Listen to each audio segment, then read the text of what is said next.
বিভেদ নেই। এই জন্য এদেশে সংখ্যালঘু আমরা বলি না, তারা নিজেরা নিজেদেরকে মনে করে যে আমরা সংখ্যালঘু বাংলাদেশে হিন্দু সম্প্রদায়। না, আমরা সংখ্যালঘু সংখ্যাগুরু বুঝি না, সবাই আমরা বাংলাদেশি।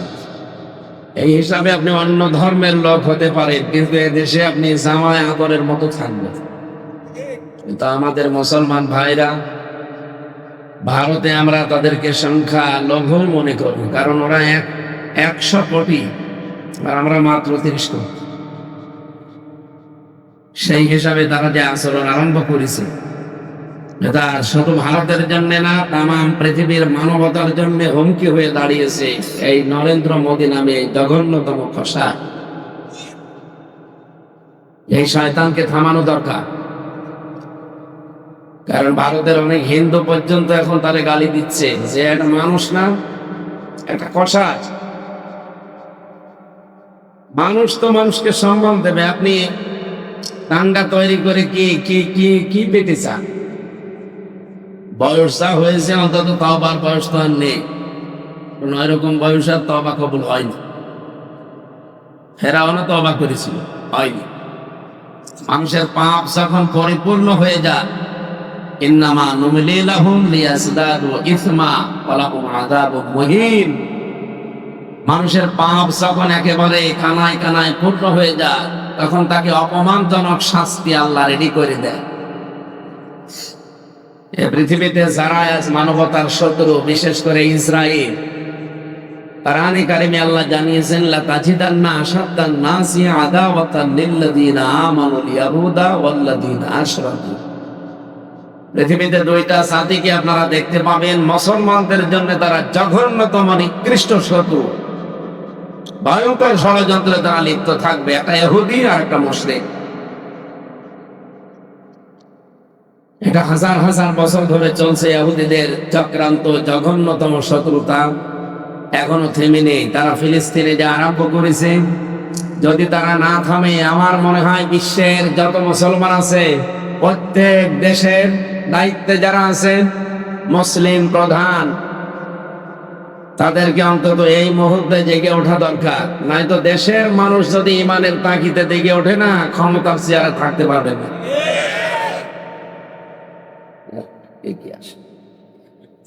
বেশি লাগবে আবার ঠান্ডা। এই জন্য এটা শুধু আমার সামনে 5,000 10,000 মানুষ আছে, এই জন্য বলছে, এটা রেকর্ড হচ্ছে, আন্তর্জাতিক বিশ্বে কালকে ছড়িয়ে যাবে। সুতরাং বিশ্বের মানুষকে বলতে চাই, ইমানের দাবি অনুযায়ী হলো আমাদেরকে এখন প্রতিবাদ এবং প্রতিরোধ গড়ে তোলা লাগবে। তাছাড়া ইমানই থাকবে না। অন্যায় কাজ দেখলে যদি হাতের ক্ষমতা থাকে, হাত দিয়ে বাধা দেওয়া দরকার। যদি না থাকে, মুখ দিয়ে বলা দরকার। এটাও না থাকলে পরিকল্পনা করা দরকার, কি করে এটা বন্ধ করা যায়। এইটাও যদি কারো ভেতরে না থাকে, সে যেন মনে করে যে তার ইমান নেই, সে একটা বেঈমান।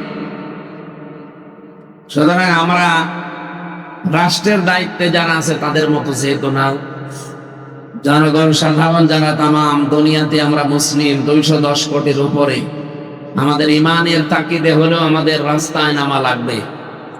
এই জন্য রাষ্ট্রপ্রধান যারা আছেন, প্রায় 57টা মুসলিম দেশ, নিজেদের চেয়ার ঠিক রাখার জন্য হলেও প্রতিবাদ করেন, প্রতিরোধ গড়ে তোলেন। কিভাবে করবেন আমরা জানি না। এমনকি বাংলাদেশে যিনি দায়িত্বে আছেন, তারও উচিত এই পৃথিবীর নিকৃষ্ট এই দুইটা জাতি, ইহুদি আর মুশরিকদের বিরুদ্ধে অন্তত চোখে পড়ার মতো কোনো উদ্যোগ নেওয়া। কথা বোঝেন আমার? আজকেও দেখলাম একটা মসজিদ ভাঙছে।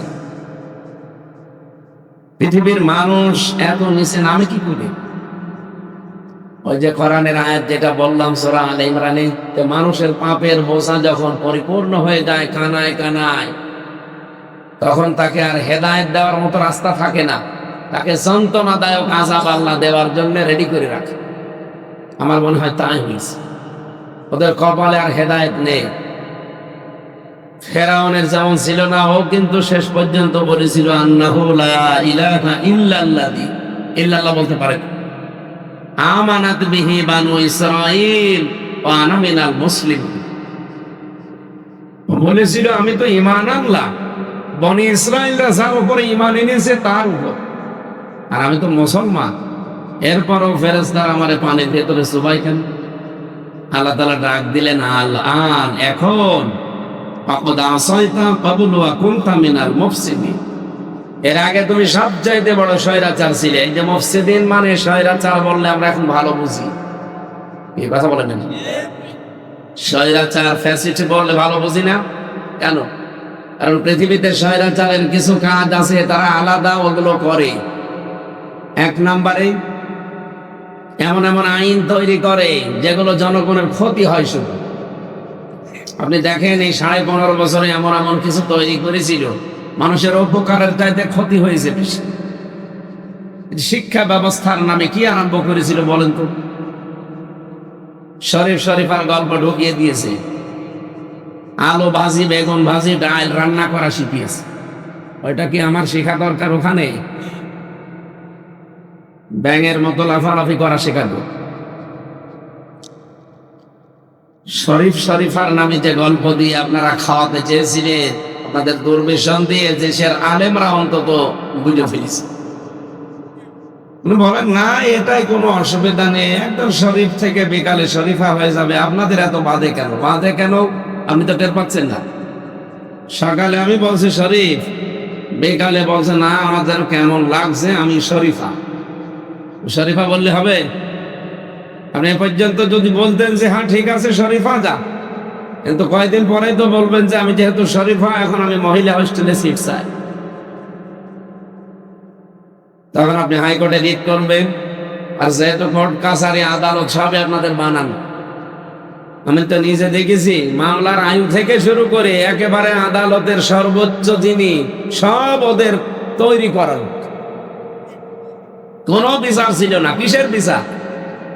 মামলার আয়ু ওদে, মামলার সাক্ষী ওদে, মামলার পিপি ওদে, মামলার জজ ওদে, বিচারপতি ওদে। আর কি আসামি শুধু আমি আর একজন ওই যে কলা গাছের মতো দাঁড়িয়ে থাকে আমার পক্ষে একজন উকিল, ওর কথা শুনলেও চলে না। এই ছিল দেশের বিচার ব্যবস্থা। যেহেতু বিচারপতি ওদের নিজেদের বানানো, কয়দিন পরে বলতো আমি যেহেতু শরীফা আমি মহিলা হোস্টেলে সিট চাই, এই আইন আমি বাস্তবায়ন করতে চাই। রায় আপনার পক্ষে দিয়ে দিত। আপনার নাই লজ্জা শরম নেই, কিন্তু আমরা তো মানুষ। যেখানে আপনি থাকতে চান ওখানে আমার মেয়ে থাকে, আমার ফুফু থাকে, আমার বোন থাকে, আমার মা থাকে। কথা বলে না কেন? আপনি কয়েকদিন পরেই তো অবস্থা খারাপ হয়ে যাবে। আপনি যতই শরীফা বলে ওখানে থাকবেন, কিন্তু পরিবেশ ঠিক থাকবে? যারও সন্তান পেটে নিয়ে ঘুরবে না ওরা? এই কাজ করতে চাচ্ছি না। আলেমরা বুঝে ফিরেছে, এই জন্যই তো প্রতিবাদ জানিয়েছিল। আর আল্লাহর দয়া হয়েছে, পাপের বোঝা যেহেতু ওদের পরিপূর্ণ হয়ে গেছে, আল্লাহ এমন একটা ধাক্কা দিয়েছে, এক ধাক্কা একেবারে শেষ পর্যন্ত মামুর বাড়ি গিয়ে পড়েছে। কোরআনের পাখি এভাবে দোয়া করতো না মাঝে মাঝে? ধাক্কা দেওয়া হবে শুধুমাত্র একটা, পড়বা কোথায়? একেবারে দিল্লি। তাই পড়েছে। পৃথিবীতে এত জায়গা, কোনো জায়গায় পড়লো না, একেবারে জায়গা মতো পড়লো। আল্লাহর ওলির দোয়া একেবারে গ্যারান্টি কবুল হয়ে গেছে। আর ওনার জীবনের প্রায় আমি দেখছি প্রত্যেকটা দোয়ায় আল্লাহ কবুল করেছে, একেবারে ফেরত দেয়। বলেছিল জালেমরা ইঁদুরের গর্ত পাবে না, তাই পাই। আর যেখানে লোকায় সেখান থেকে আজকে দেখেছেন না আদালতে বড় বড় সিংহ বাঘ 8 মাস পর্যন্ত, যাদেরকে প্রশাসন মনে করতো না আবার মনে হয় আপা আসবে, কিন্তু আজকে পুরাটা উল্টিয়ে গেছে। আজকে আমেরিকার পররাষ্ট্রমন্ত্রী সহকারী যেটা, ওইটার সাথে দেশের রাজনৈতিক দলে যারা আছে, বিশেষ করে ইসলামপন্থী জামাত ইসলামী বাংলাদেশের শ্রদ্ধাভাজন আমিরে জামাত, ওনার সাথে বৈঠক হয়েছে কয়েকদিন আগে। এই তো 2-3 দিন হবে, আজকে তো 16 তারিখ, 13 তারিখে লন্ডনে তারেক জিয়া, বেগম জিয়া দুইজনের সাথে আমিরে জামাতের বৈঠক হয়েছে। আরে ভাই এমনিতে ওপরে ওপরে যাই হোক, সাথে মাতাল হলো আমরা টালে, ঠিক আছে? এই কথা বোঝেন? যাতে মাতাল হলো খালেদা জিয়া টালে, ঠিক আছে? যেই দেখছে না তো এটা তো অন্যদিকে চলে যাচ্ছে, এদের দেশ তো দেশ থাকবে না। কত বড় চালাকে এই গরুর প্রসাব খাওয়ায় জাতি, ওকে মানুষ নাকি ওরা? জানোয়ার বললেও মনে হয় জানোয়ার বলবে যে আমার সাথে তুলনা দেবেন না, আমি ওর চাইতে ভালো আছি। এত বড় নিকৃষ্ট মানুষ এই উগ্রপন্থী যারা। সব হিন্দু না, আমি আবার বলছি, সব হিন্দু ভাইরা খারাপ না, অনেক মানবিক মানুষ আমি পেয়েছি। এই উগ্রপন্থী এই মোদির ভাইরা ভাই যারা, তারা সবগুলো জানোয়ারের চাইতেও খারাপ। এই শয়তানরা শর্ত দিয়েছিল যে এই দেশে যদি জামাত ইসলামকে আপনারা ছেড়ে দেন, আপনাদেরকে ক্ষমতায় বসাবো। মনে হচ্ছে ক্ষমতা ওদের বাপ দাদা। এখনো কি আগস্টের 5 তারিখের আগে আছে দেশ? এখন চলছে এপ্রিলের 16 তারিখ। কত পরিবর্তন আপনি জানেন? আগস্টের 5 তারিখের আগে বাংলাদেশে মাত্র 100 জনের 15 জন বলতো যে আমরা ইসলাম চাই, জরিপ আছে। তার ভেতরে এই যে ইনি আছে। হ্যাঁ, আমি যা বলছি একেবারে বাংলায় খোলাখুলি বলছি। 100 জনের 15 জন যদি রাষ্ট্রে ইসলাম কায়েম হোক এটা চাইতো, তার ভেতর উনি আছে। ওনাকে জিজ্ঞাসা করে দেখেন। আমিও একজন, আমি হয়তো ওইভাবে অ্যাক্টিভ ছিলাম না, এখন আমি আছি। এই যে হাত তুলছে যারা, এরা এই লোকটাও আছে। সব মিলে মাত্র 100 জনের 15 জন বলতো আমরা রাষ্ট্রীয়ভাবে ইসলাম চাই। মাত্র 8 মাসের ব্যবধানে এখন আন্তর্জাতিক রিপোর্ট গুলো দেখেন, এখন 100 জনের 77 জন মানুষ চাচ্ছে যে আমরা এদেশে রাষ্ট্রীয়ভাবে ইসলাম চাই। কোথা থেকে কোথায় গেছে আপনি টের পাচ্ছেন? মাত্র 15 দিন আগেও 66 জন বলতো যে আমরা ইসলাম চাই। এই কয়দিনই আবার বেড়ে গেছে। আন্তর্জাতিক রিপোর্ট গুলো তো তৈরি করে খ্রিস্টানরা। ওরা চিন্তা করছে যে এই তো অবস্থা ভালো না।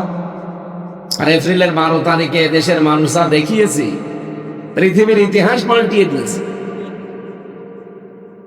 এমনিতেই ট্রাম্পের এই মন্ত্রী ডাক দিয়েছে, অবশ্যই ভেতরে কোনো কিন্তু আছে। সবচাইতে বড় বিষয়, খালেদা জিয়া অনেক বয়স্ক মানুষ। তিনি এতদিন দেখলেন যে ববুজানকে ব্যবহার করে আমাদেরকে, এই দেশের মানুষকে ঘায়েল করেছে ওরা। এখন আমাদেরকে ঘায়েল ব্যবহার করে এই দেশের মানুষকে ঘায়েল করতে চায় না। আমি সারা জীবন মানুষের জন্য রাজনীতি করলাম, আমি আপোষহীন নেত্রী বলে পরিচিত। এখন আমি এই কাজ সামনে হতে দেব না। এই জন্য নিজের ছেলেকে নিজে আমির জামাত, নায়েবে আমির আব্দুল্লাহ মোহাম্মদ তাহের 4 জন বৈঠক করে কি হয়েছে আমরা আজ পেয়েছি। আগামী আজকে এই জন্য কোর্টের বারান্দার অবস্থা ভালো না। আগে আনিসুল হকের সামনে এমনি হাত ধরে নিয়ে যেত, হাসানুল হক ইনুকে এইভাবে নিয়ে যেত সামনে, আর আজকে পেছনে হাত মোড়া দিয়ে বেঁধে ফেলেছে। তার মানে এখন প্রশাসনও জানিয়েছে সামনে গোবরা খাওয়ানো।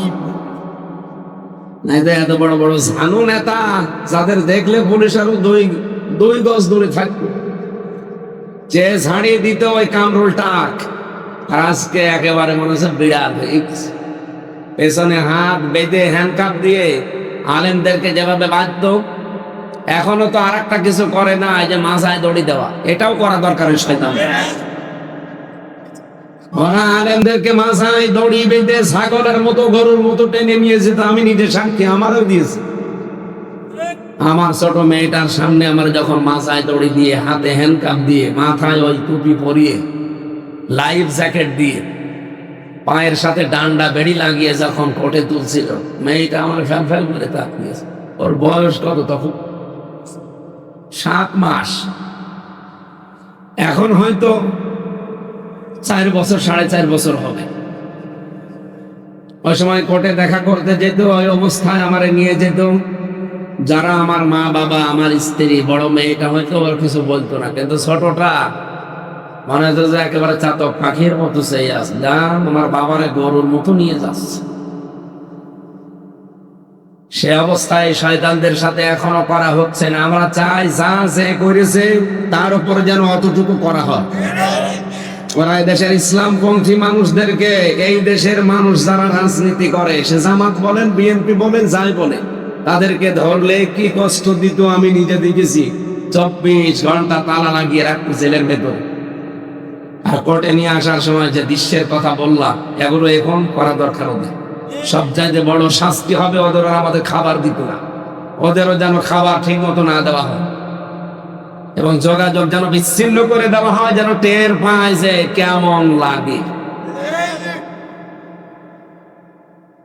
আমার এই দৃশ্যটা আজকে দেখে মনে হচ্ছে যে ওই সময় মাঝে মাঝে বলতাম, আল্লাহ এরকম দৃশ্য যদি কোনোদিন ফিরে আসে তখন আমি একটা কথা বল, কি দেখ কেমন লাগে। আজকে আমার মনে হচ্ছে কথাটা বলি যে দেখ কেমন লাগে। ওদেরকে যোগাযোগ বিচ্ছিন্ন করে রাখে। আমাকে 3 বছর যোগাযোগ বিচ্ছিন্ন করে ফাঁসির কন্ডেম সেলে যেভাবে তালাবদ্ধ রেখে দিয়েছিলেন, ওদের প্রত্যেকে, ওরা যেহেতু মার্ডার মামলার আসামি আর আমি তো সন্দেহভাজন আসামি ছিলাম, মোলা চুরি করলো এরকম ছেলে মানুষ যায় না। আর আমি একেবারে যে মামলা দিয়েছিল যে আনসারুল্লাহ বাংলা টিমের নাকি প্রধান, আমি সে কি অসাত আমি জানি না, আনসারুল্লাহ বাংলা টিমের প্রধান সারা বাংলাদেশের আমি, কি ওটা কি খায় না মাথায় দেয় তাও জানি না। জঙ্গি নাটক সাজিয়ে এতদিন পর্যন্ত দেশের মানুষকে বিদেশি মডলদের সামনে, প্রভুদের সামনে কালা করত। এখন এই 8 মাস 16 দিন চলছে, 8 মাস 16 দিন তো হয়নি, 8 মাস 11 দিন। কি 8 মাস 11 দিনে কোন জঙ্গি নাটক দেখেছে? তার মানে বাংলাদেশের জঙ্গি বলে কিছু নেই, এগুলো সব ওদের বানানো ক্ষমতায় টিকে থাকার জন্য দাদা বাবুদের এগুলো দেখাতো। আর ওই যে প্রভু আছে, প্রভুরা এখন সব বুঝে ফেলেছে, যেহেতু পুরা নাটক দেখছি, কারণ নাটক যে লেখবে সে যেহেতু নেই, নাটক এখন মঞ্চস্থ হবে কি করে, এই জন্য আর মঞ্চস্থ হয়। আমি ভেতর একজনকে পেয়েছিলাম, মনে হচ্ছে আল্লাহ দলের প্রধান আব্দুল মতি। ওনাকে বললাম যে ভাই আপনি আল্লাহ দলের সভাপতি, সেক্রেটারি কে? আমার ছেলে। আমি সভাপতি, আমার ছেলে সেক্রেটারি, বাংলাদেশে আমাদের আর কেউ। এই হচ্ছে জঙ্গি। শয়তানও এত নিচে নামে না, ওরা নিজেদেরকে চেয়ারে রাখার জন্য যত নিচে নেমেছে আল্লাহ গোড়া উল্টিয়ে দিয়েছে, এমন নিচে নামিয়েছে না। গত বছর এই 14 এপ্রিল পয়লা বৈশাখে মাওলানা মতিউর রহমান নিজামী শহীদ, আল্লামা দেলাওয়ার হোসেন সাইদি রহমতুল্লাহ আলাইহি, অধ্যাপক গোলাম আজম, শহীদ আব্দুল কাদের মোল্লা, এই মানুষগুলোর কার্টুন ছাপিয়ে তামাম দুনিয়াকে দেখিয়েছে যে এরা রাজাকার। এখন উল্টি আজকে দেখেন না, হাসিনার কার্টুন ছাপিয়েছে, তাও রাক্ষসী মানুষ। সেদিন এক মহিলা বলছে তোমার শাশুড়ির কত লাগছে, আমার শাশুড়িও এরকম রাক্ষসী। আর কত নিছেন আমাকে বলেন। সুতরাং বিশ্বে যারা আছেন তারা এখনো পর্যন্ত যদি সোচ্চার না হয়, ভারতের এই দাবানল কিন্তু ছড়াচ্ছে। ওরা ওয়াকফ আইন তৈরি করে, এই ওয়াকফ বিল বানিয়ে, অবৈধ বিল বানিয়ে মুসলমানদের দান করা হাজার হাজার একর জমি জায়গা এখন সব তারা নিজেদের দখলে নিয়ে নিচ্ছে। এই পৃথিবীর সবচাইতে বড় দখলদার ইসরায়েল আর ইন্ডিয়া। বলেন, বিশ্ব নবীর হাদিস ছিল মানিদ দাহা মা লাইসা লাহু ফালাইসা মিন্না ওয়ালিয়াতাবাক্কা মাকআদাহু মিনান নার, রাহু মুসলিম। হযরত আবু যর রাদিয়াল্লাহু তাআলা আনহু থেকে বর্ণিত, তিনি বলেন আমি নবীর মুখে শুনেছি, পৃথিবীতে কেউ যদি কারো জিনিস দখল করে নেয় যেটা তার দখলে থাকার কথা না, কেউ যদি কারো জিনিস নিজের দখলে নিয়ে নেয় যেটা তার দখলে থাকার কথা না, তাহলে 2টা শাস্তি। 1 নম্বরে ফালাইসা মিন্না, ওই দিন থেকে সে নবীর উম্মত আর নেই। কি কথা বলছেন? বাংলাদেশে আগস্টের 5 তারিখের পরে অনেক মানুষ এরকম শুরু করেছিল যে বিভিন্ন জিনিস দখল করতো তারা, নাকি মা করে হয়েছে, মানে যেটা আরো বেশি হয়েছে। কয়েকদিন আগেও তো চাঁদা চাইতে গিয়েছে একজন মানুষ, এরকম একজন মানুষের কাছে দিতে চাইল না, বাড়ি ঘর ভেঙে দিয়েছে। এই মাগুরা জেলায় না, সে জিনিস আপনার না, আপনিও দেশের নাগরিক, আমিও দেশের নাগরিক, আপনাকে চাঁদা দেওয়া লাগবে। আপনি কোন মহারথী? একে আপনি আগস্টের 5 তারিখের আগে পেয়েছেন, তাক মুখ সব সমান করে ফেলা হবে। এবার চাঁদা কিসের চাঁদা? আপনার কি দখলে আছে আমার কাছে চাঁদা চান? এই টাকা কি আপনার বাবার টাকা যে আপনি চাইলে না দিয়ে দেব? একজন হোক সোচ্চার হওয়া লাগবে।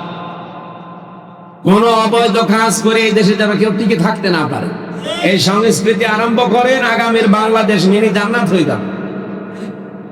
আর আমরা যদি গা ছাড়া দিয়ে যা করছে যে করুক গা লা ইলাহা ইল্লাল্লাহ, 2 দিন পরে আপনার কাছেও যাবে। কথা বলেন না কেন? তাহলে যারা এই কাজ করেছিলেন, বুঝে হোক না বুঝে হোক, আপনি কিন্তু ফালাইসা মিন্না, আপনি নবীর উম্মত আর নেই। সুতরাং যার কাছে যা চাঁদাবাজি করেছেন, দখলবাজি করেছেন, বিভিন্ন জায়গা দখলে নিয়েছেন, এগুলো আগে সব ফেরত দিয়েছেন। এখন যদি অনেকে প্রশ্ন করে যে এগুলো আমাদেরই ছিল, ওরা দখল করে নিয়েছিল, আমরা আবার ফেরত নিয়েছি, এইটা দায় নিয়েছি। আমি কথা বোঝাতে পারিনি। না না, আপনি বোঝেন। যেটা আমার দখলে ছিল, জোর করে এতদিন ওরা দখল করে নিয়েছিল, আমার জমি হোক, আমার টাকা হোক, আমার বিভিন্ন জিনিস হোক, এটা যদি এখন আমি নিজে ফের ফিরিয়ে নিই, এটা জায়েজ আছে, এটা অসুবিধা নেই। এরকম যদি কিছু নিয়ে থাকে ফেরত নিয়ে নেবেন। ইসলামী ব্যাংক, এটা যাদের তা তারা ফেরত নিয়েছে। কেউ যদি বলে এটা চাঁদাবাজি, এটা দখলবাজি, না, এটা যাদের তা তারা ফেরত পেয়েছে। তাদের রক্ত ঘামানো টাকা দিয়ে বানানো ইসলামী ব্যাংক, আপনার বাবার টাকা দিয়ে বানানো না। আপনার কোন সম্পদ যদি এরকম কেউ নিয়ে থাকে, আপনি সেটা ফেরত নিয়ে নেন, কোনো অসুবিধা নেই। কিন্তু যেটা আপনার দখলে থাকার কথা না, জোর করে জবরদস্তি করে যদি নিজের আয়ত্তে নিয়ে নেন, আপনি ওই দিন থেকে নবীর উম্মত আর নেই। আর 2 নাম্বারটা আরো কঠিন বলবো। 2 নাম্বারটা নবীজি বলেন, সে যেন নিজের স্থান জাহান্নামে একটা বরাদ্দ করে দিল। যেটা ইসরায়েল করছে, ইন্ডিয়া করছে, ওরা যে জাহান্নামে যাবে, এই হাদিস তার প্রমাণ।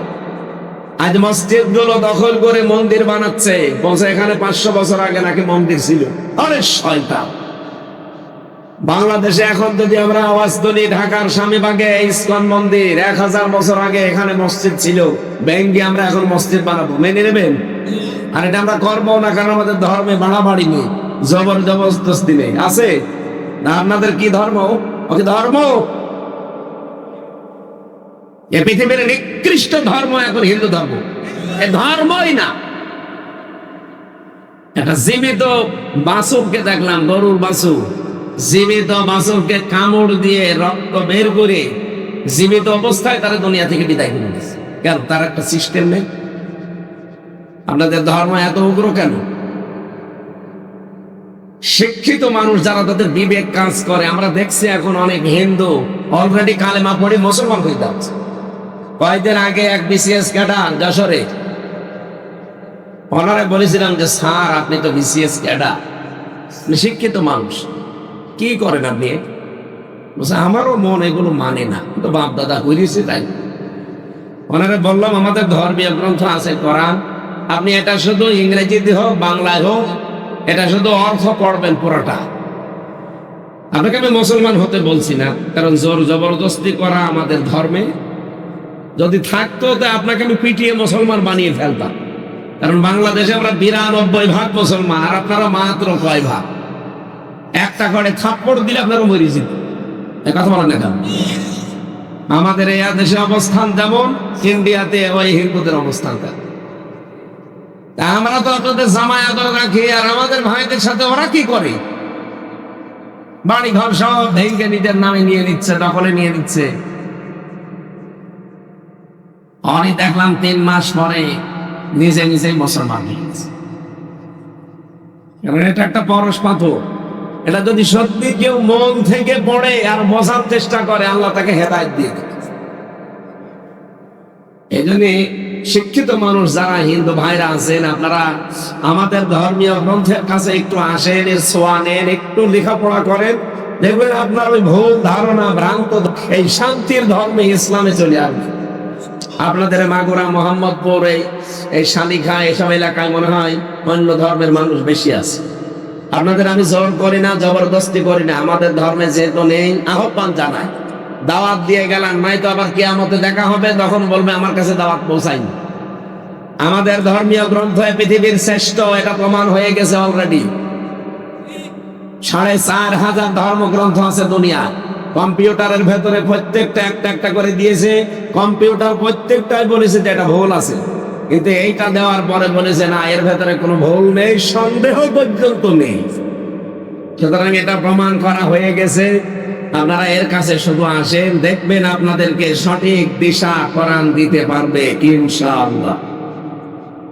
সম্মানিত ভাইরা, আমরা যে শব্দ নিয়ে আরম্ভ করেছিলাম, আজকে ভারাক্রান্ত মন নিয়ে বসে আছে। আমি আসছি কক্সবাজার থেকে, রাত 11টায় আমি গাড়ি ছেড়েছি। কুষ্টিয়াতে এসে পৌঁছালাম দুপুর 2টা। খাওয়া দাওয়া করে গোসল করে মেয়েটা হাসপাতালে নিয়ে একটু দেখাশোনা করার পরে যা আবার গাড়ি ছেড়ে এসে খাবার খেয়ে চলে এসেছি। কালকে মনে হয় আছে নাটক। আমরা এই যে জার্নি গুলো করছি, এই শ্রম কষ্ট স্বীকার করছি, আমার উদ্দেশ্য একটা, যে কোরআনে কারীম যেন দেশের মানুষ অন্তত যেভাবে বোঝা দরকার এইভাবে বোঝে। আজকে একটা বিষয়ের উপরে আলোচনা করব, ধারণা। কি বললাম? এটা যে কত খারাপ জিনিস। আপনি কোরআনে আল্লাহ আয়াত পর্যন্ত নাজিল করেছে, এত নিকৃষ্ট জিনিস না হলে আল্লাহ আয়াত নাজিল করত না। আমরা সেই বিষয়ের উপরে হালকা পাতলা একটু টাচ দেব ইনশাআল্লাহ। সবাইকে আমি ওই মহান রব্বুল ইজ্জাত আল জালালের দরবারে শুকরিয়া জানাই, যিনি আমাদেরকে অন্তত মুসলমানের ঘরে এবং একটা মুসলিম দেশে জন্ম দিয়েছে। বলেন আলহামদুলিল্লাহ। এখন যদি ভারতে আপনার জন্ম হতো না, আপনি এখন আতঙ্কে থাকতেন।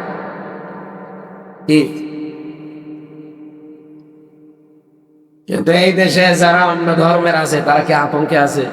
তারা জামাইয়ের মতো আছে। আপনাদেরও আমার মনে হয় বিবেকের তাড়নায় উচিত হবে যে বিবৃতি দেওয়া। পৃথিবীর অন্যান্য ধর্মের যারা আছেন, বিশেষ করে খ্রিস্টানরা, এই উগ্রপন্থী হিন্দুরা খ্রিস্টান মেয়েদেরকে পর্যন্ত উলঙ্গ করে রাস্তায় হাঁটিয়েছিল। আর সেই খ্রিস্টানরা এখন এই উগ্রপন্থী হিন্দু, এই মুশরিকদেরকে এখন সাহায্য করছে। আপনাদের লজ্জা আছে? আপনাদের মেয়েকে মাকে উলঙ্গ করে তারা রাস্তায় হাঁটিয়েছে, আর আপনারা তাদের সাহায্য করেন। মানে এমনকি ইহুদির বাচ্চারা এই পৃথিবীতে নিকৃষ্ট জাতি যারা, তাদের নবী দাবি করে ওরা মুসা নবীকে, যদিও ওরা মুসা নবীর অনুসারী এখন আর নেই। ওই মুসা নবী, হযরত মুসা আলাইহিস সালাম, হযরত ঈসা নবী, তার মাকে কলঙ্কিত করেছিল এই ইহুদিরা। বলেন, ইতিহাস আপনারা ভুলে যান না, আমরাও জানি। সুতরাং ইতিহাস বলাও ঠিক না। পৃথিবীতে যে যা করেছে তার পাওনার সামনে অতটুকু আল্লাহ তাকে দেবে। আর আমার আজকের আলোচনার বিষয়ের উপর আমি আলোকপাত করব খুব একেবারে সহজ সরল ভাষায় ইনশাআল্লাহ। দরুদ আর সালাত পাঠ করে আমরা আজকের আলোচনা আরম্ভ করছি। তো ভালো করে খেয়াল করে করে শুনবে। সূরা হুজুরাত, কোন সূরা? আরো জোরে বলেন। কোরআনে কারিমের একটা সামাজিক সূরা। সমাজ জীবনে মানুষ কি কি করবে, এই কথাগুলো আল্লাহ সূরার ভেতরে দিয়ে দিয়েছেন।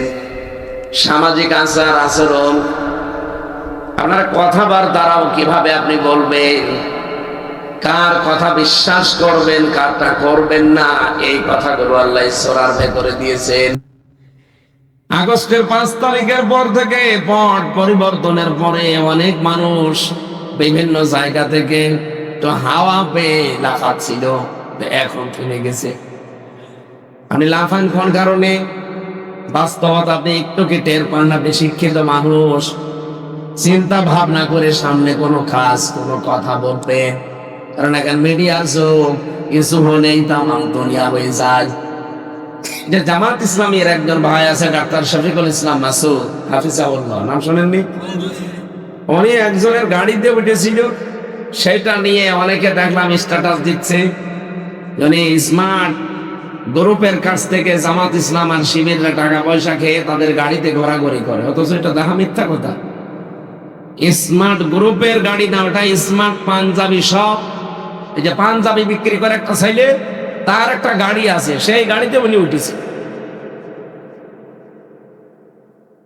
আপনি আগে জানেন না, পরে জানেন না, একটু পর্যবেক্ষণও করলেন না, চিন্তা ভাবনা না করে একটা তথ্য ছড়িয়ে দিলেন। আপনি জানেন এটা কতটা মারাত্মক অপরাধ? আপনি যে ভ্যালুলেস হয়ে যাচ্ছেন। এই দেশে তো অনেক বড় বড় ঝানু ঝানু নেতা ছিল, তাদের কথা এখন জনগণ শুনলে আসে, বলে যে এই গুজব বাস, মিথ্যা কথা বলে না। আমি নাম নিলাম না, আপনি বোঝেন না? বড় বড় তারা ঝানু নেতা, প্রবীণ রাজনীতিবিদ, কিন্তু তারা এমন এমন কথা বলতো, আগে নেই পেছনে চিন্তা ভাবনা নেই, আন্দাজে, ওই খালি রাগ করে। এখনো অনেকে বলে যে চাপাই নবাবগঞ্জে দুইজন চাপাবাজ আছে, স্বামী আর স্ত্রী, বানিয়েছে কোন মিস্ত্রি। এরা কথা বলতো খালি চাপাবাজি করে। আর একজন কিশোরগঞ্জের ছিল ফজু পাগলা, এ পাগলার মনে হয় মাথা খারাপ হয়ে গেছে।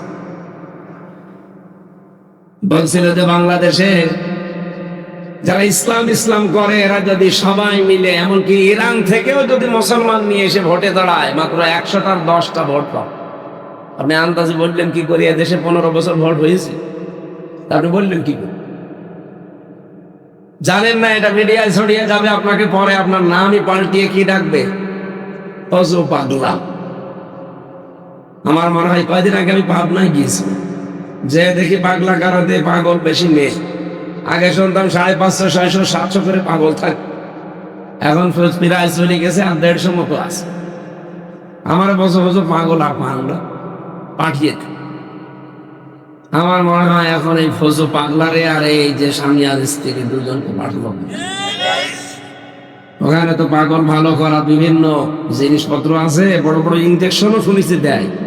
এদেরকে এমন ইনজেকশন দেওয়া দরকার, কুকুর মারা ইনজেকশন, যেন অন্তত ভালো হয়ে যায়।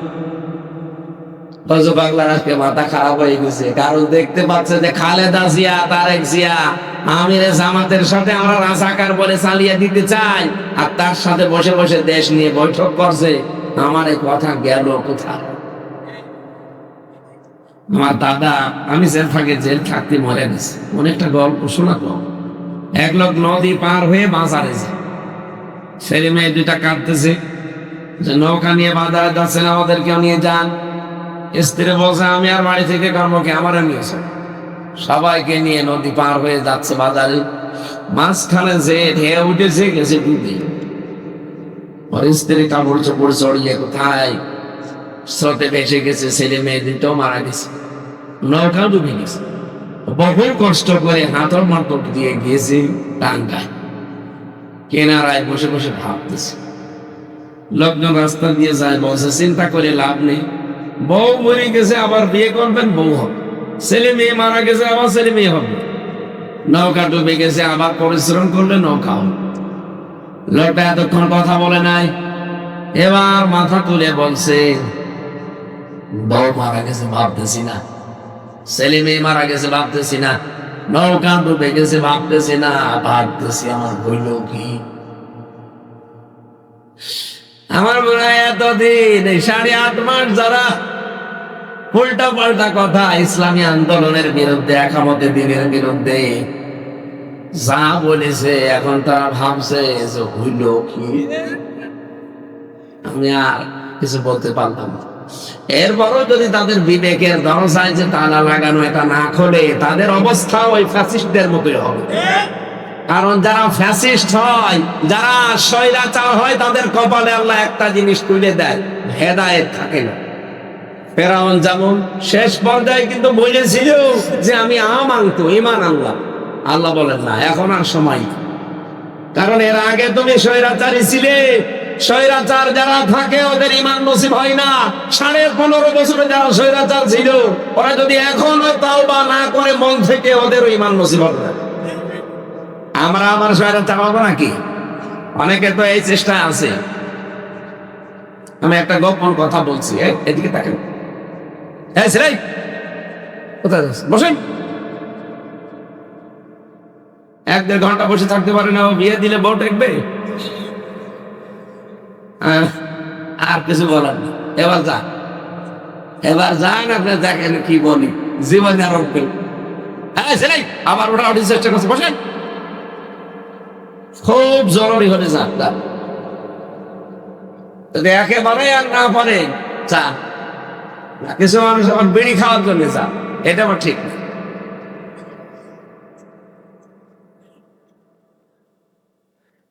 যদি একটা পরিচিত তথ্য আপনার হয়তো এভাবে চিন্তা করেননি, আমি আপনাকে আশার বাণী শোনাতে চাই, একটু ভালো করে খেয়াল করবেন।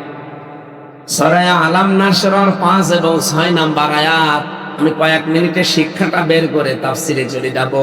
ফা ইন্না মা'আল উসরি ইসরা, ইন্না মা'আল উসরি ইসরা। আল্লাহ পাক বলেন অবশ্যই কষ্টের পরে সুখ। কে বলছে? আল্লাহ। কিন্তু এখানে শিক্ষার বিষয়টা হচ্ছে উসরুন, এটা আরবি বাংলা অর্থ হচ্ছে কষ্ট। উসরুন মানে কি? এই কষ্টের আগে আল্লাহ আলিফ লাম দিলেন, এটা মারেফা করে দিলেন, নির্দিষ্ট করে দিলেন। এর আগে আল্লাহ মা দিয়েছেন, এর আগে ইন্না আছে, এর আগে ফা আছে। আল্লাহ বলেন অবশ্যই কষ্টের সাথে, কষ্টের পরে কি ইসরা।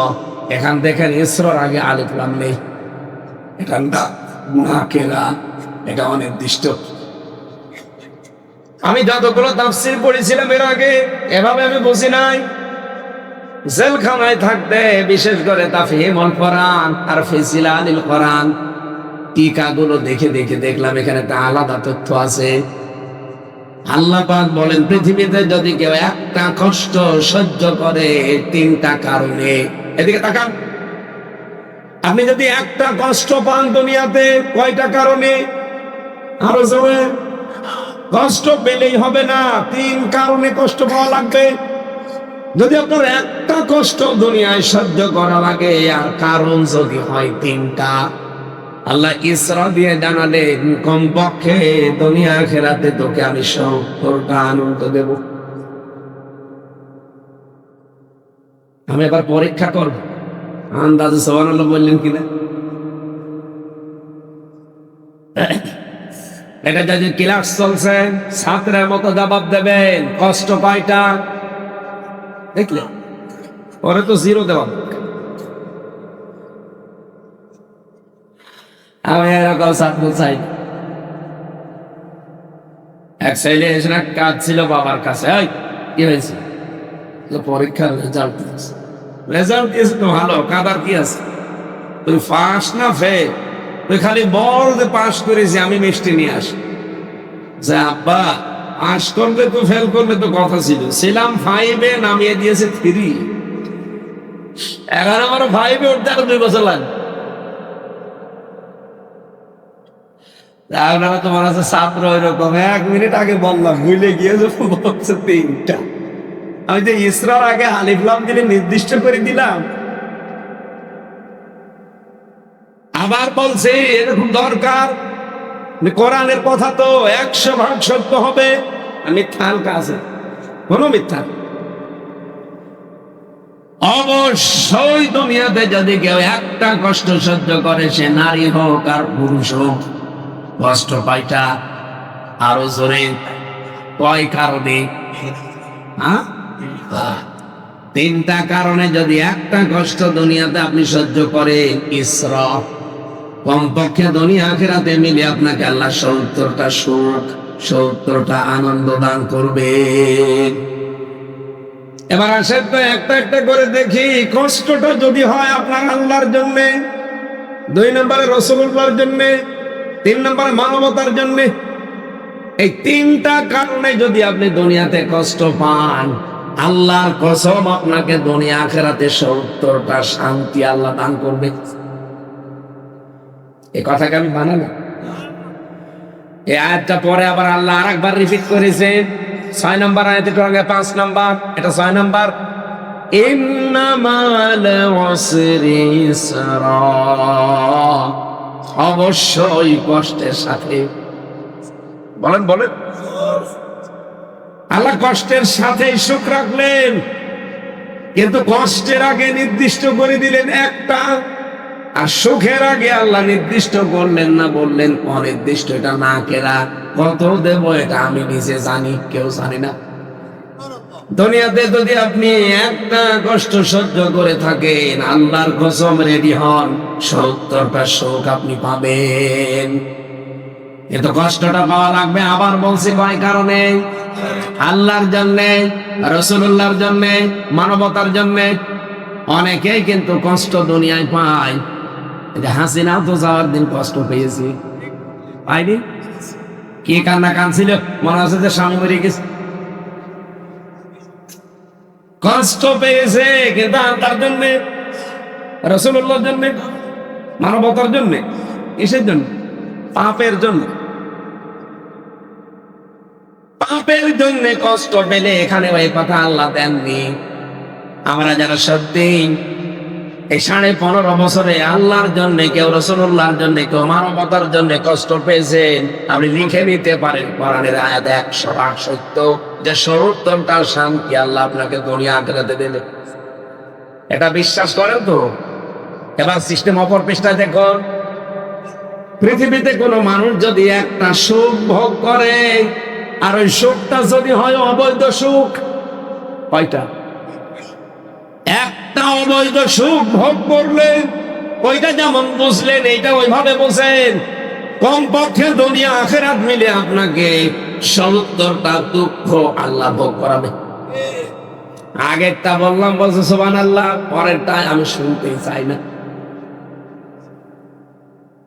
আপনি যদি সুখ ভোগ করে থাকেন দুনিয়াতে কয়টা? আর সুখ যদি হয় বৈধ না অবৈধ? অবৈধ। বৈধ সুখে কোনো কষ্ট নেই। এই যে স্বামী স্ত্রী যারা এরা সুখে থাকে, শান্তিতে থাকে, এই সুখের জন্য এটা বৈধ সুখ। এই জন্য পরবর্তীতে এই বৈধ সুখের জন্য কষ্ট আল্লাহ দেবে না। কিন্তু যদি অবৈধ সুখ কেউ তৈরি করে পরকীয়া প্রেমের মাধ্যমে, পরকীয়া প্রেম যারা করে তারাও কিন্তু সুখ পায়, পায় না। হ্যাঁ, বছর সুখের জন্য করে। তাহলে এই সুখটা কি বৈধ? কি বলেন বলেন? এই অবৈধ সুখে যারা আছেন, এমনকি বিয়ের আগে যারা, এটা এখন শুনছি বিভিন্ন জায়গায় মহিলারা যে অনশন করছে। আজকেও প্রায় 4-5টা খবর দেখলাম না? আমাদের কুষ্টিয়ার হরিপুরে, ওদিকে কুমিল্লায়, ওদিকে বরিশালে, এদিকে মাগুরার এক জায়গায়, না যশোরে এক জায়গায়, এই যে 4-5টা একই কেস। ছেলে মেয়ে আছে, তারপর অন্যের সাথে লাইন করে নিজের স্বামীকে বাদ দিয়ে সবে আগেই বিলিয়ে দিয়েছে। এখন সে আর পরিচয় দিতে চায় না। এখন বলছে আমি অনশন করে মরে যাবো যদি আমার বিয়ে না করে। তোর মতো মানুষ মরে গেলে তারও ভালো। বলেন, তোর শোক যা পাওয়ার তুই তো 4.5 বছর 5 বছরে চালিয়েছিস। এই 5 বছর 6 বছরের যত সুখ পেয়েছিস, এই সুখ গুলো বৈধ? আরো জোরে বলেন। যদি 10টা সুখ পেয়ে থাকে, তাহলে এক একটা সুখে 70টা করে অশান্তি। কথা বলে না কেন? এই 15.5 বছরে যদি কেউ 50টা সুখ ভোগ করে থাকে, যারা এমপি ছিলেন আল্লাহর কসম তারা কিন্তু সুখ পেয়েছেন, কিন্তু সুখটা বৈধ না। আপনি এমপিও ছিলেন, অবৈধ এমপি সুখ ও অবৈধ সুখ। অবৈধ এমপি তারপর দেখেছেন?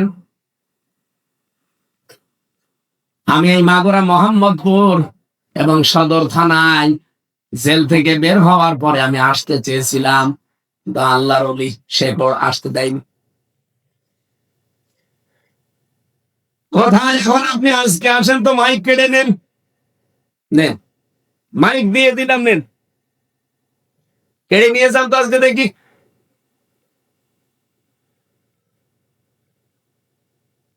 কি করলেন আপনি? এখন তো যতদিন এই দেশ থাকবে আপনাদের মতো জালেমদের জন্য মানুষ শুধু বরদোয়া করবে। আর আপনাকে যদি সামনে পাই কুকুরের মতো পিটাবে।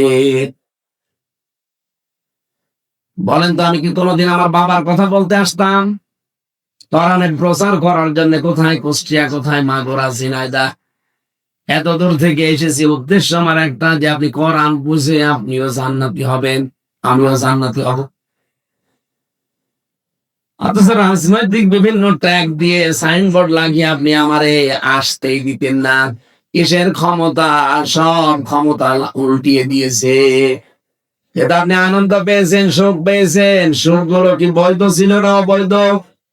আজ যারা হোটেলে রাত কাটায় কত মানুষকে নিয়ে, এটা আমি কক্সবাজারে 7-8 দিন ছিলাম, কত মানুষ দেখলাম এই সমুদ্র বিচে, সুগন্ধা বিচে ঘুরে বেড়াচ্ছে। কেউ নিয়ে গেছে তার ছোট শালি, কেউ কার বউ নিয়ে গেছে আল্লাহ জানে, আর সে জানে, দুনিয়া আর কেউ জানে না। ওখানে যে সুখে আছেন আপনি, এসবটাকে বৈধ না অবৈধ? এরকম বহু জায়গায় যত অবৈধ সুখ আপনি পাবেন, এক একটা অবৈধ সুখের কারণে দুঃখ পাওয়া লাগবে কয়টা? অবৈধ প্রেম যারা করছেন আজ বিয়ের আগে, এমনকি পরকীয়া প্রেমে যারা লিপ্ত হয়ে সুখ পান, শান্তি পান, এক্ষুনি বাদ দেওয়া লাগবে। এক একটা অবৈধ সুখের জন্য যদি সত্তরটা অশান্তি আল্লাহ দুনিয়া আখেরাতে আপনাকে দান করে, আপনি পারবেন নিতে?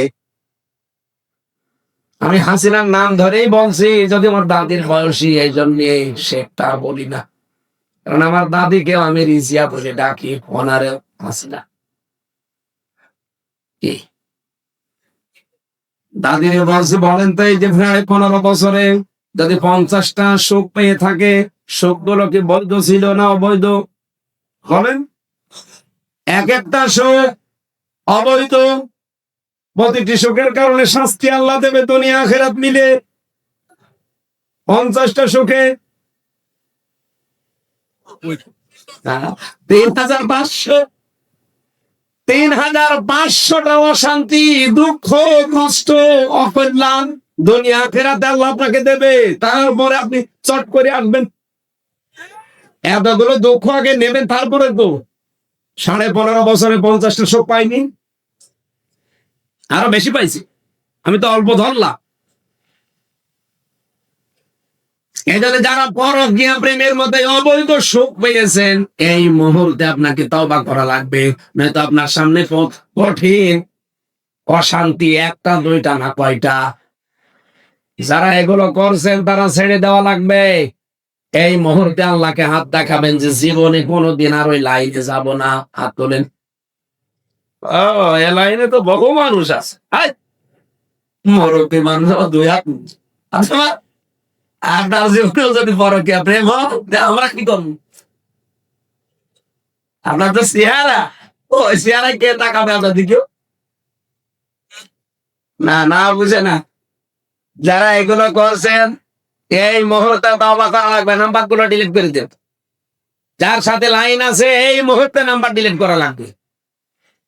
ওই দেখেন একদম চিল্লাচ্ছে, ঠিক তোমরা ধরা খেয়েছে। ঠিক আছে না ভাই, আমি জানি এরকম চলে। আরে মাগরা মোহাম্মদপুরে কি সব আল্লাহর ওলি আমরা? এরকম 2 নাম্বার লোক আছে, ছেড়ে দিন ভাই, জীবনও শান্তি পাবেন।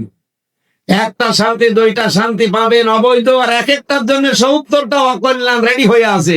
তখন আপনি আরে লোড নিতে পারবেন না, পাগল হয়ে যাবে। এটা তো দুনিয়া গেল, আর মরণের পরে পুরাটা আগুনে থাকা লাগবে। লাহুম মিন জাহান্নামা মিহাদু ওয়া মিন ফাওকিহিম গাওয়াশ ওয়া কাযালিকা নাজিজিজ জালিমিন। এই মানুষগুলো শুধু মারা যেতে দেরি, আর কবরের উপরে যতই ফুল দেন, আমি আল্লাহ জাহান্নামের চাদর দিয়ে ঢেকে দেবো, আর নিচে জাহান্নামের বিছানা বিছিয়ে দেবো। বলেন নাউজুবিল্লাহ। আল্লাহ আমাদের অবৈধ সুখ থেকে যারা হেফাজত করে। আমরা আজ বারবার চিল্লাই, গলা ফাটা এই কারণে, কারণ আমরা দেখতে পাচ্ছি এবং আমরা দেখতে পাচ্ছিলাম অনেকে এরকম এই 15.5 বছরের মতো আবারও অবৈধ সুখ ভোগ করার জন্য উঠে পড়ে লেগেছিল যে না, দেন দেন, খাবো খাবো, নেবো না। কি করবেন? খেতে হলে তো বৈধ ভাবে খাওয়া লাগবে, আর সেই রাস্তা তৈরি করা লাগবে না বৈধ। আমি যখন খাবো খাবো, নেবো নেবো, তো ওদের মতোই হয়ে যাবেন। সংস্কার না করে নির্বাচন দেন, আবার দিনের ভোট রাতে হয়ে যাবে। আমি গ্যারান্টি দিচ্ছি দিনের ভোট রাতে হবে। আমার 33 বছর বয়স, এখন 92 সালে জন্ম। আমি যদি 18 বছর থেকে ভোট দিতে আরম্ভ করতাম, 3 বার আমি ভোট দিতে পারতাম, একবারও দিতে পারতাম। তার মানে দেশে ভোট হয়েছে? হয়নি। আমি নিজে ভিকটিম, আমি আপনাকে জিজ্ঞাসা করবো কোন কারণ? আমি নিজে জানি না, আমি নিজে 3 বার দিতে পারলাম না, আর আপনি বললেই হবে যে ভোট হয়েছে? তাহলে এই হিসাবে যে মানুষগুলো এতদিন ছিল সব অবৈধ। এখন যদি কেউ আবার ওই রাস্তায় যেতে চায়, আপনি কোন কারণে পেড়াপিড়ি করেন বলেন তো? যারা ছিল এই 1628 জন মানুষ, তারাই তো আছে, খালি জায়গা পাল্টিয়েছে। এ মাগরার ডিসি গেছে কুষ্টিয়ায়, কুষ্টিয়ারটা গেছে কুমিল্লায়, কুমিল্লাটা গেছে রংপুরে। এই মাল তো একই আছে। আমরা চাচ্ছি এই 1628 জন যারা স্বৈরাচারের দোষর ছিল, ওদের সহযোগী ছিল, একটাও যেন চেয়ারে না, সব পাল্টিয়ে নতুন মানুষের জায়গায় দেন। নির্বাচন কালকেই দিয়ে দেন, কোনো অসুবিধা নেই। কিন্তু এইভাবে দেবেন, ওরা তো জিনিস একই আছে ভাই। ওই যে শরীফ থেকে খালি শরীফ, কিন্তু ভেতরের মাল মশলা সব এক জিনিস না। ওরা জায়গায় শরীফ থেকে শরীফার জায়গায় দিলে ও কি ঠিক রাখবে? সব বলে করবো। এজন্য আমরাও বারবার চাচ্ছি যে এরকম মানুষকে ক্ষমতা দিয়ে রেখা ঠিক না। দেন ভালো মানুষকে দেন, যে মানুষগুলো দায়িত্বশীল, যারা জনপ্রতিনিধি হওয়ার যোগ্য, তাদেরকে নিয়ে এসে দেন, কালকেই দিয়ে দেন, দেশটা আবার দাঁড়িয়ে যাবে। কিন্তু আবার যদি ওই রকম খালি খাবো খাবো নেবো নেবো করেন, সত্যি অবৈধ সুখ পেয়ে বেশি দিন থাকা যায় না। 5 বছর পরে আপনার বাড়বে শেকড়ের মতো উজাড় গৃহ হয়ে যাবে। আমার কুষ্টিয়ার হানিফের বাড়ি নেই, একেবারে শ্মশান হয়ে গেছে। একটু শিক্ষা নেওয়া যায় না যে আপনি কি নেতা হতে পারেন? হানিফের চাইতে বড় নেতা হতে পারবেন বাংলাদেশে? সে 3 নাম্বার পজিশনে ছিল এই দেশে, কিন্তু কোথায় আছে? কুকুরকে দেখতে পাওয়া যায়, তারে পাওয়া যায়। হ্যাঁ,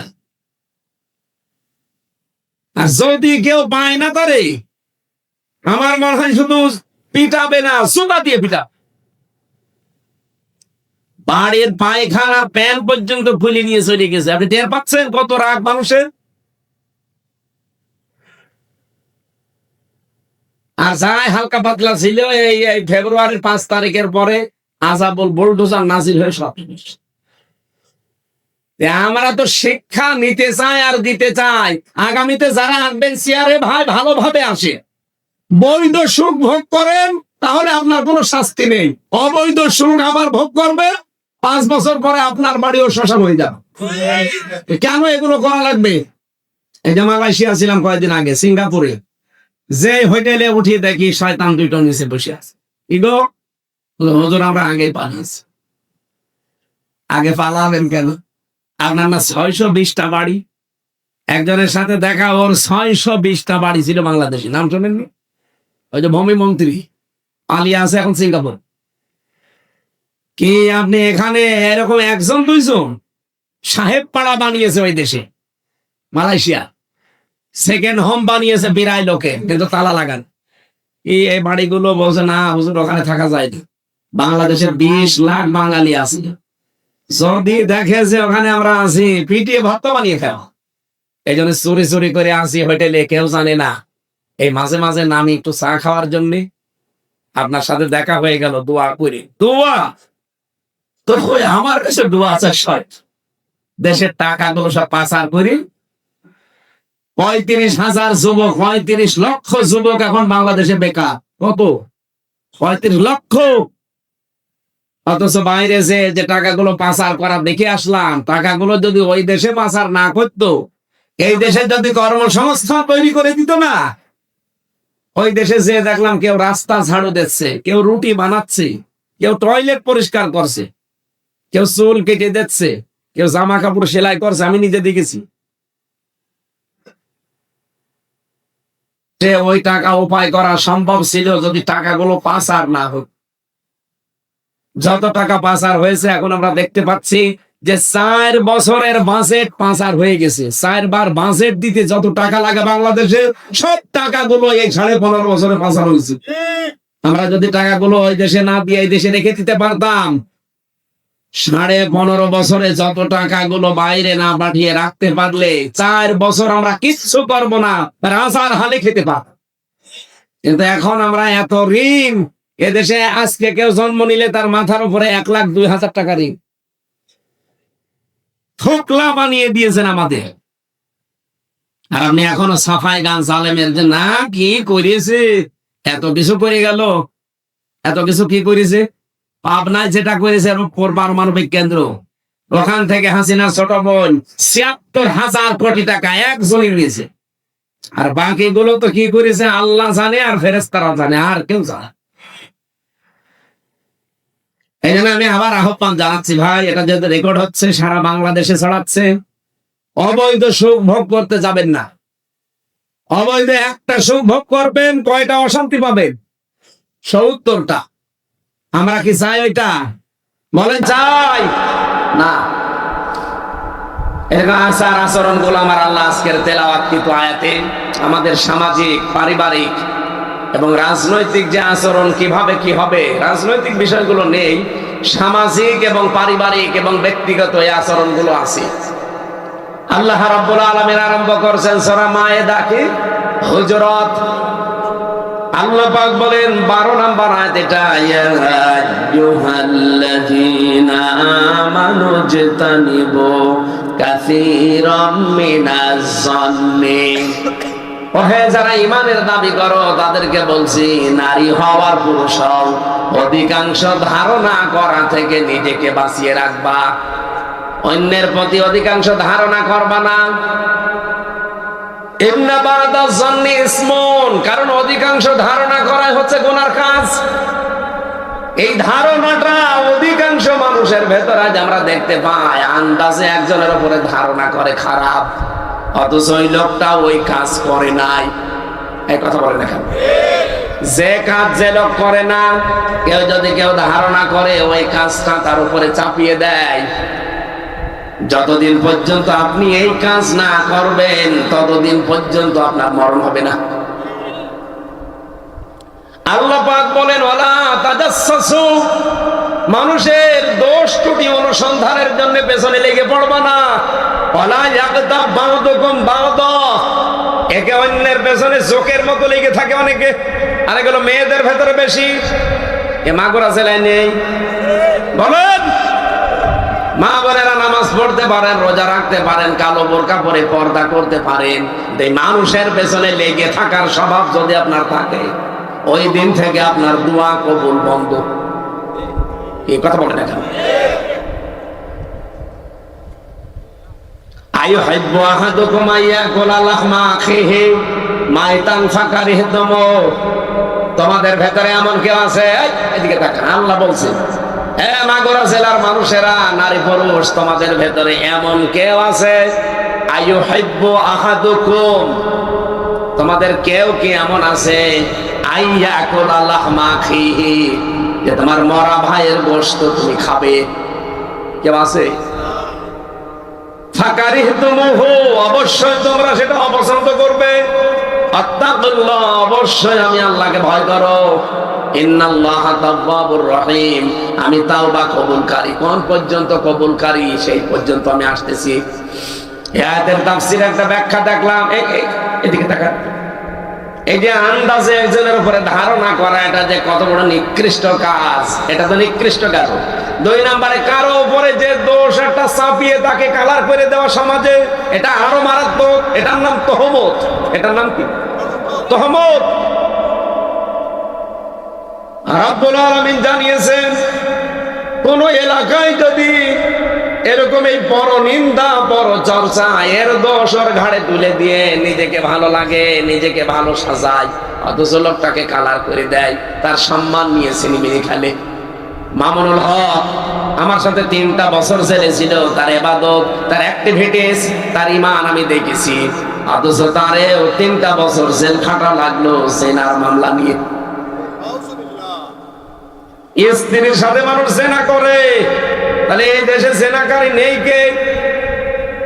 আপনি আন্দাজে রাষ্ট্রীয় যন্ত্রকে ব্যবহার করে তার সম্মান নিয়ে সিনেমিনি খেললেন, কি জবাব দেবেন কিয়ামতে? এমনিতেই লোকটা শুধু আলেম না, তার বাবা, এই উপমহাদেশের ভেতরে যদি 10 জন আলেম থাকে, তার ভেতরে তার বাবা একজন। তার ইবাদত আমি নিজে দেখেছি। আমি যুবক মানুষ, আমিও তো হাফেজ। নামাজে দাঁড়ালে 1.5 পারা 2 পারা পড়তে গেলে তাহাজ্জুদে আমার পা ব্যথা হয়ে যায়, অথচ আমার বয়স 33, ওনার বয়স 52। এই বয়সী মানুষটাও প্রতিদিন কোর্ট থেকে হাজিরা দিয়ে এসে তাহাজ্জুদের নামাজে 2.5 ঘন্টা 3 ঘন্টা কোরআনে কারীম দাঁড়িয়ে দাঁড়িয়ে তেলাওয়াত করত। বলতে যত সহজ মনে হচ্ছে, আমি তো নিজে দেখেছি, আমি নিজে হাফেজ, অত সহজ না। আপনি তারাবির নামাজে এক পারা পড়ে তাই আপনার পা ব্যথা হয়ে যায়, তাও প্রতি রাকাতে মাত্র 1 পৃষ্ঠা। আর আমরা দেখতাম নিজে প্রতি রাকাতে কমপক্ষে 1 পারা 1.5 পারা করে প্রতি রাকাতে পড়ছে।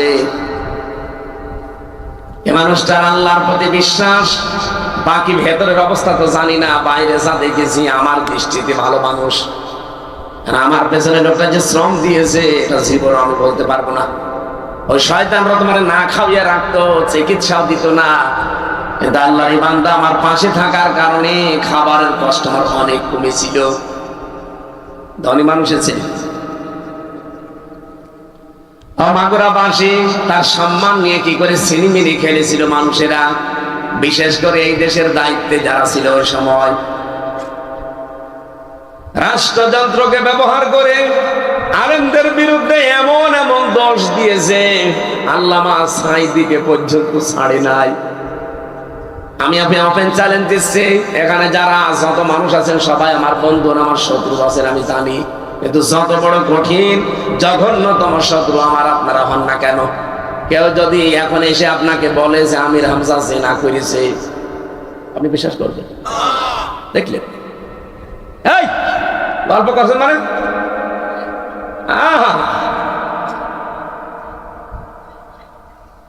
আমার ওয়াজে বসে গল্প করছো দুটো বসাই। ওই 2 জন 2 জায়গায় বসেন, আবার গল্প শুরু করবেন, ছেলে মেয়ে বিয়ে দেবেন। আমি যেটা বলছিলাম বলেন, আমার মতো কাঠ মোল্লা, আমার মনে হয় কাঠ দিয়ে তৈরি। এতটুকু মানুষ বিয়ে ছাড়া আমি জেনা করেছি, আপনি বিশ্বাস করতে চান না, যদিও আপনি আমার বন্ধু না শত্রু হতে পারেন। সেই জায়গায় আল্লামা সাঈদী কোথায়? আমার মতো হাজার হাজার হামজা জোড়া দিলে তার পশমের তুল্য হবে না, আর তারে আপনি জেনার মামলা দিয়ে দিলেন। আপনি মানুষ, আপনার নিজের চরিত্র ঠিক আছে, নিজের ছেলে মেয়ের চরিত্র ঠিক আছে, আপনার নিজের আত্মীয় স্বজনের চরিত্র ঠিক আছে, আপনার দলীয় লোকজনের চরিত্র ঠিক আছে। ওবায়দুল কাদেরের মতোই খাওয়া কাকু বুড়ো মানুষে বুড়ো ভাম, ওনাকে রাত 2টা 3টা পর্যন্ত নায়িকা দিয়ে ওর গা পাটি পালাইতো, ওর জবাই করা দরকার। শয়তান, শরীর চলে না ওখান থেকে। বাকিটা বললাম, চরিত্র আছে। এখন সবগুলো ফাঁস হচ্ছে ওদের। ওই যে একজনের ফাঁস হয়েছিল না, টাকলা মোরাদ, যে নিকৃষ্ট কথা